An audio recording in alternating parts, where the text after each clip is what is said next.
if our vision of being a government in waiting is to be achieved. We need to urgently embark on a massive voter registration campaign to both local Zimbabweans and those in the diaspora. We must also call upon ZEC, civic society, churches, and the media to increase their efforts towards encouraging the people to register to vote.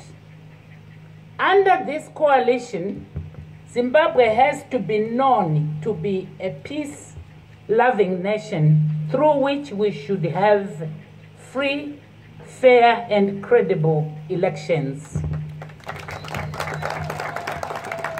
Once again, comrades, ladies and gentlemen, let me express my thanks to the leadership and members of DARE, the leadership and members of PDP,